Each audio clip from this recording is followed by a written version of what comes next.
अमृता प्रीतम रावलपिंडी के garden college से MA English करने के बाद मैंने मुलाजमत का आगाज़ गवर्नमेंट कॉलेज मंडी बहाउद्दीन से किया। वो एक खामोश सा कस्बा था जहाँ की ज़िंदगी सादा और लोग बहुत मिलनसार थे। ये आज से 4 दहाइयाँ पहले की बात है। इस बज़ाहिर आम से कस्बे की गैर मामूली तारीख़ है।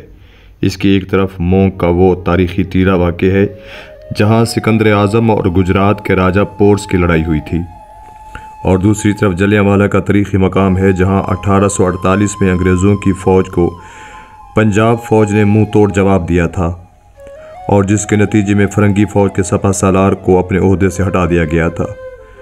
मंडी बहाउद्दीन के गर्दनवां में अभी तक पुरानी इमारतें और मंदिर इस ज़माने की याद दिलाते हैं जब यहाँ हिंदू, सिख और मुसलमान रहते थे, जिनकी अपनी अपनी इबादत गाहें थीं। ये इस ज़माने की बात है जब अभी हिंदुस्तान की तकसीम नहीं हुई थी। मंडी बहाउद्दीन में एक सिख फैमिली रहती थी, राज बीबी और उसका खामंद करतार सिंह, जो सिख मज़हब का प्रचारक था। वो किताबों का रसिया था और शायरी भी करता था।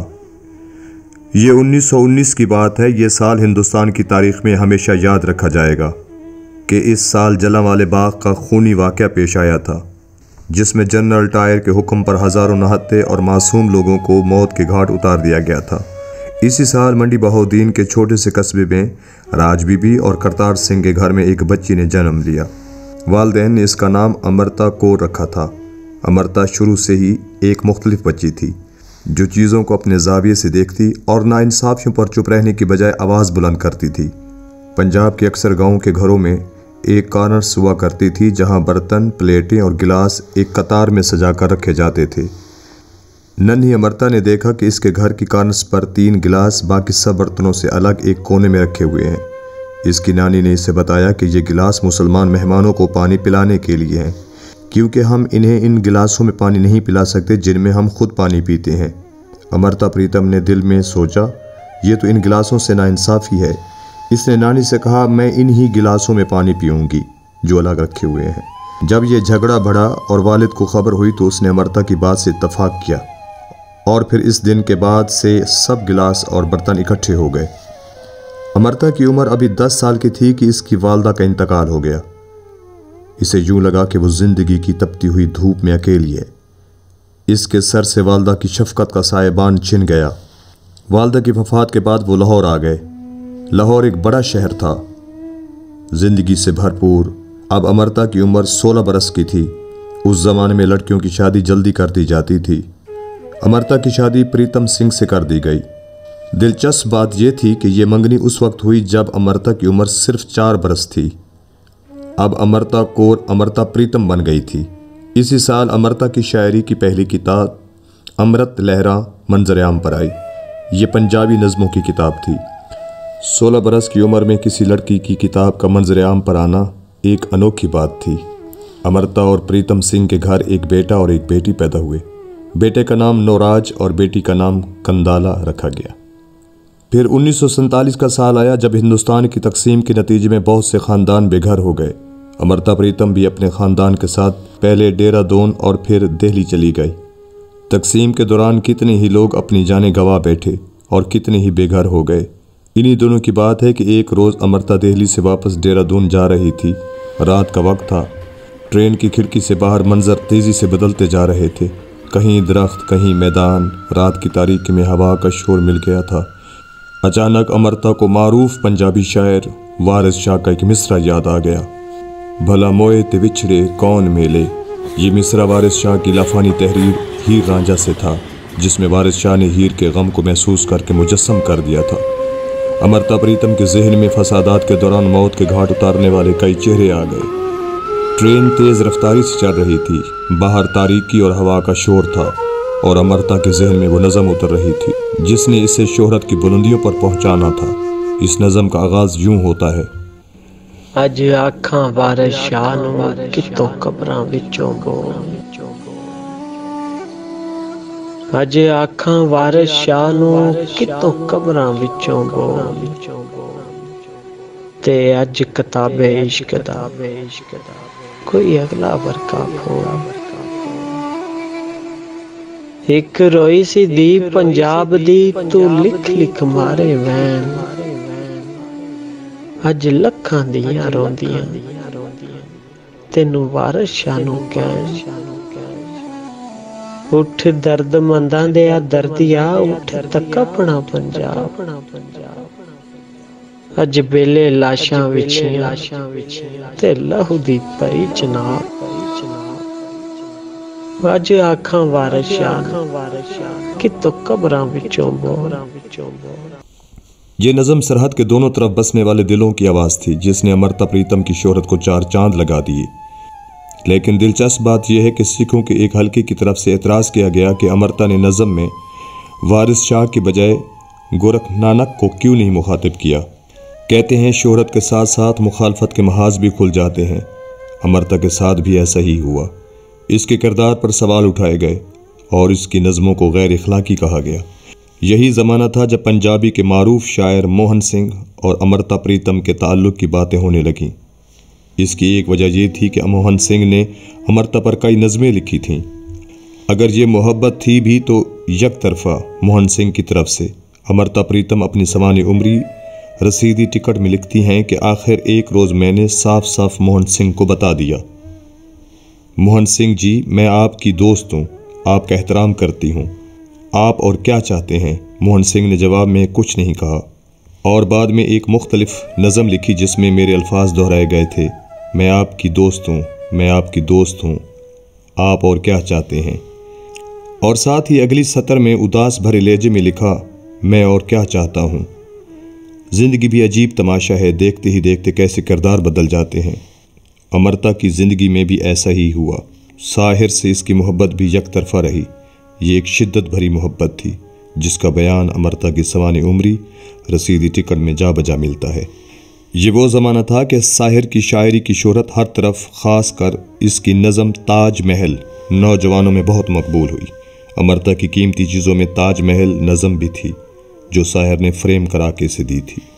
और लाहौर से जाते वक्त अमृता दूसरी कीमती चीज़ों के हमरा इसे अपने साथ लेकर लाहौर से हिजरत करके देहरादून चली गई थी। मोहब्बत में कैसे हम बच्चे बन जाते हैं। अमृता प्रीतम ने अपने पास वो बैच संभाल कर रखा था जिसके एक तरफ एशियन राइटर्स कॉन्फ्रेंस और दूसरी तरफ साहिर लुधियानवी लिखा हुआ था। इस कॉन्फ्रेंस में साहिर ने अपना बैच उतारकर अमृता के कोट और अमृता का बैच उतारकर अपने कोट पर लगा लिया था, लेकिन वो बैच अमृता ने अपनी कीमती चीज़ों के हमरा रख लिया। तन्हाई के लम्हों में अमृता जब भी इस बैच को देखती उसे वो रोशन और मेहरबान दिन याद आ जाता और इसके होंठों पर खुद ब खुद मुस्कुराहट खिलने लगती। अमृता प्रीतम की ज़िंदगी पुरशोर पहाड़ी झरने की तरह थी जिसमें कई नशेब व फराज आते हैं। एक रोज़ उसने सोचा क्यों ना अपनी ज़िंदगी का अहवाल लिखा जाए। साफ साफ लगी लिपटी के बगैर इसका इजहार इसने अपने दोस्तों से भी किया। इस पर खुशवंत सिंह ने कहा, तुम्हारी ज़िंदगी की कहानी तो रसीदी टिकट पर लिखी जा सकती है। इस जुमले की काट को अमृता ने भी महसूस किया। रसीदी टिकट का साइज़ आम टिकट से कम होता है, लेकिन अमृता धुन की पक्की थी। इस तरह के जुमले उसे अपने इरादे से बाज नहीं रख सकते थे। और रही रसीदी टिकट की बात, तो अमृता को मालूम था कि रसीदी टिकट का साइज़ कितना ही मुख्तसर क्यों न हो, ये किसी भी दस्तावेज़ को कीमती बना देता है। इसने पंजाबी अदब को लाफानी तहरीरें दी थीं। वो पंजाबी और हिंदी में यकसां सहूलत से लिखती थीं। इसके अंदर तख्लीक वफूर ने अपने इजहार के लिए कभी नसर और कभी शायरी का सहारा लिया। वो बैक वक्त एक नावल निगार, एक शायर और एक मजमून नवीस थी। लिखना इसका ओढ़ना और बिछोना था। इसकी किताबों की तादाद तकरीबन 100 के लगभग हो गई। शायरी के मुतअद्दिद किताबों के अलावा इसने कई मकबूल नावल लिखे। इन्हीं में से एक नावल पिंजर भी है जिस पर फिल्म बनी और नेशनल अवार्ड की मुस्तहिक ठहरी। इसकी किताबों के मुतअद्दिद ज़ुबानों में तर्जमे हुए और इसे कई ममालिक में कॉन्फ्रेंस में बुलाया गया। इसकी तहरीरों पर इसे मुतअद्दिद एजाज़ात से नवाजा गया। भारत के आला तरीन अदबी अवार्ड इसके हिस्से में आए और फिर दिल्ली यूनिवर्सिटी ने इसे डीलेट की एजाज़ी डिग्री का मुस्तहिक करार दिया। अमृता की शायरी का कैनवस वसी था। वो ख्याल और एहसास की शायरा थी जिसने गम जाना को गम दौरा में बदल दिया था। इसकी नज़मों में एक औरत का दुख देखा जा सकता था जो एक पिदर सिरी मुआशरे में सारी उम्र अपने हकूक़ की जंग लड़ती रहती है। हकीकत यह है कि अमृता मॉडर्न पंजाबी शायरी का सबसे अहम नाम है जिसने शायरी को अपनी ज़ात के दुखों से बुलंद होकर ज़माने के मसाइल का आईना बना दिया है। एक ज़माना था कि दौलत और शोहरत इसके घर की चौखट की बांदियाँ थीं, लेकिन अमृता का अंदर एक खालीपन से भरा हुआ था।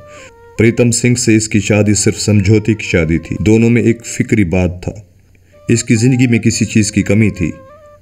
वो चीज़ क्या थी, खुद अमृता को भी इसका इल्म नहीं था। फिर एक रोज़ अचानक इसे अपने सवाल का जवाब मिल गया। ये 1944 की बात है। लाहौर और दिल्ली के दरमियान एक जगह मुशायरा था जिसमें साहिर भी शरीक था। यहीं अमृता की मुलाकात साहिर से हुई। न जाने इसे साहिर की आंखों में क्या नजर आया। इसे यूं लगा जैसे इसके दिल की धड़कनें रुक गई हैं। पहली मुलाकात का यह मंजर अमृता की जिंदगी में ठहर गया। फिर सारी उम्र वो इसी मंजर की असीर रही। वो साहिर की मोहब्बत में लम्हा लम्हा पिघल रही थी। इसे मालूम था कि प्रीतम सिंह के साथ शादी के बंधन में बंधी है, लेकिन मोहब्बत में कोई मंतक नहीं होती। इश्क का गुबार इर्द गिर्द की हकीकतों को अपने दामन में छुपा लेता है। अमृता के साथ भी यही हुआ। प्रीतम सिंह से इसकी शादी यूं भी कोई आइडियल शादी नहीं थी और साहिर के साथ अमृता के ताल्लुक की कहानियों ने प्रीतम सिंह और अमृता के दरमियान दीवार खड़ी कर दी।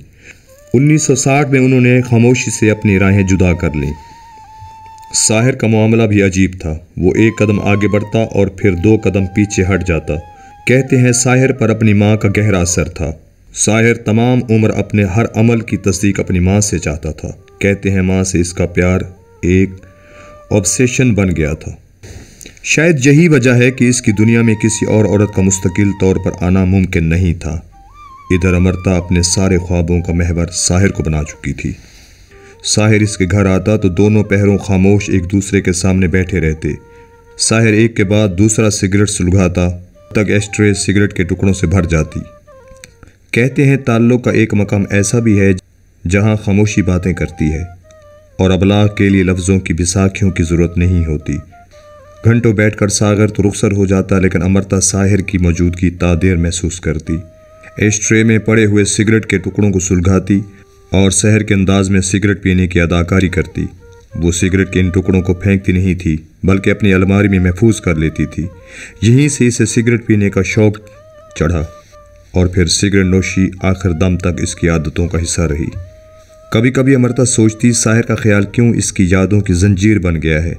तब इसे वो दिन याद आ जाता है जब साहिर एक मुशायरे के बाद स्टेज से नीचे उतरकर पिंडाल से बाहर आ रहा था और इसके मदाहों ने इसे घेर रखा था। सब ऑटोग्राफ बुक पर इससे ऑटोग्राफ ले रहे थे। अमृता भी इस हजूम का हिस्सा थी, लेकिन इसके पास ना तो ऑटोग्राफ बुक थी और ना ही कोई कागज़ जिस पर वो ऑटोग्राफ लेती। इसने बेसाख्ता अपनी हथेली साहिर के सामने कर दी और हंसते हुए बोली, ऑटोग्राफ प्लीज़। साहिर ने निगाह उठाकर अमृता को देखा, जिसकी बड़ी बड़ी आंखों में मोहब्बत और अकीदत के रंग घुल मिल गए थे। साहिर ने अपने अंगूठे पर पेन की रोशनाई लगाई और अमृता की कलाई पकड़कर इसकी हथेली पर अंगूठे का निशान लगा दिया। अंगूठे का यह निशान अमृता के ख्यालों में अमर हो गया था। प्रीतम सिंह से अलहदगी के बाद अमृता का पहला ख्याल साहिर की तरफ गया और उसे फ़ोन करके बताना चाहती थी कि वो शादी के बंधन से आज़ाद हो गई है और अब इसके और साहिर के दरमियान कोई रुकावट नहीं। वो फ़ोन करने के लिए बढ़ी तो अचानक इसकी नज़र अखबार पर पड़ी, जहाँ एक ऐसी खबर इसके मुंतज़िर थी जो इसके वहम गुमान में भी नहीं थी। अखबार में साहिर लोधियानवी और गुलकारा सुधा मल्होत्रा की मोहब्बत की दास्तान छपी थी। अमृता के जिस्म से जैसे जान ही निकल गई थी। इसने टेलीफोन का इरादा तर्क कर दिया। ज़िंदगी के इस दौराहे पर इसे अमरोज़ की शक्ल में एक साथी मिल गया। अमरोज़ एक आर्टिस्ट था जिसने अमृता की किताबों के टाइटल बनाए थे। इस मुश्किल वक्त में अमरोज़ ने इसे सहारा और ये उम्र भर का साथ रहा जो 4 दहाइयों पर फैला हुआ है। अमरोज़ का किरदार भी एक गैर मामूली शख्स का किरदार था, जिसने एक जानते हुए भी कि अमृता दिल व जान से साहिर की मोहब्बत की असीर है, सारी ज़िंदगी अमृता के साथ गुजार दी। अमृता कागज़ पर अपने ख़यालात तहरीर करती और अमरोज़ कैनवस पर तस्वुरात के गोल बूटे बनाता। अमृता अपनी ज़िंदगी में शोहरत के बुलंद तरीन दर्जों पर पहुँची। इसके चाहने वाले पाकिस्तान और हिंदुस्तान में मौजूद थे, लेकिन फिर भी इसकी ज़िंदगी में एक कमी थी। इस कमी का नाम साहिर था। ये कमी उस वक्त तक इसके साथ रही जब 31 अक्टूबर 2005 को इसकी रूह कफ़स अंसरी से परवाज़ कर गई। वो अक्सर सोचा करती, अगर अमरोज़ इसके सर की छत है तो साहिर इसका आसमान है, वो आसमान जिसका नीलगो रंग इसके रंग रूप में उतर गया था। हर दम रंग बदलता आसमान जिसे सारी उम्र वो हैरत, अकीदत और हसरत से तकती रही, लेकिन उसे कभी छू न सकी।